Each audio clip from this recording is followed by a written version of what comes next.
Hello friends, तो कैसे हैं गाइस। तो आज हम पढ़ने वाले हैं जो ह्यूमन स्केलेटल जो सिस्टम होता है उसको आज हम एक्सप्लेन करेंगे। तो हमारे जो शरीर में होती है वो 206 हड्डियां होती हैं। ये तो आप सभी जानते हैं, लेकिन आपने कभी ये सोचा कि जो ये 206 हड्डियां होती है ये कहाँ पे होती है? हमारे हाथ में कितनी होती है, कौन कौन सी होती है, नाक में कितनी होती है, सिर पर कितनी होती है? तो ये आज हम पढ़ने वाले हैं। तो जो हमारा जो मानव स्केलेटल जो सिस्टम है, इसमें जो कितनी हड्डियां होती है? 206 बोन्स होती है।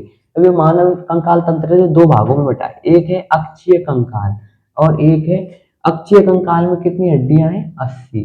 और जो उपांगीय कंकाल है उसमें है 126 हड्डियां। अब बोलेंगे कि अक्षीय और उपांगीय क्या है? अक्षीय कंकाल का मतलब होता है जो अक्ष में आते, जो सीधा, जैसे सीधा जो भाग है ये है अक्षीय कंकाल। और उपांगीय उपांगीय जो से ये क्षैतिज होता है, जैसे अभी हाथ और ये क्षैतिज में ये है ना, तो ये उपांगीय कंकाल में आ गई है। अब हम देखते हैं अक्षीय कंकाल। अक्षीय कंकाल कितने, अक्षीय कंकाल में कौन कौन सी कितनी कितनी अस्थि होती है ये इसमें बताया जा रहा है। इसमें है, पहली है करोटी है। करोटी कितनी होती है? 22 करोटी अस्थियां। करोटी अस्थियां होती है जो कितनी होती है? 22, जो दो भागों में बटी होती है। एक तो होती है कपालीय, एक होती है आह्निय। जो कपालीय होती है, ये जो कपाल जो हमारे जो कपाल बनाती है, ये तो हो गई कपालीय। और जो आह्निय है जो ये कपाल का अग्रभाग बनाती है। फिर है आह्निय, कितनी होती है? 14 अस्थियां। और कपालीय होती है 8। फिर है हायोडाइड। अब बोलेंगे हायोडाइड क्या है? तो ये जो अस्थियां है, ये अस्थियां जो है हायोडाइड, जो एक है, कितनी? एक। फिर है कर्ण अस्थियां।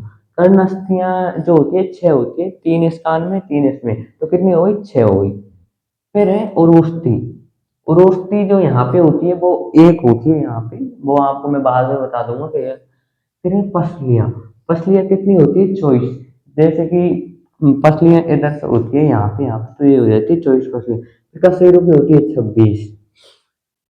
फिर हम पढ़ेंगे उपांगीय कंकाल। उपांगीय कंकाल होता है जो दो भागों में बटा होता है। एक तो होती है मेखला, एक होती है पाद अस्थियां। पाद अस्थियां मतलब जो हाथों की पैरों की ना। फिर है मेखला। मेखला अस्थियां होती है अग्र मेखला, एक होती है श्रोणी मेखला। अग्र मेखला होती है, ये होती है अग्र मेखला है, इसमें 4 होती है, श्रवण मेखला में 2 होती है। अग्रपाद, अग्रपाद जैसे कि ये जो हाथ है हमारे, इसमें होती है 30 से 7 में, 30 इसमें, तो 30 गुणा 2 करेंगे तो 60 आ जाएगी। पक्षपाद में भी 60 होती है। तो वीडियो को लाइक कीजिए।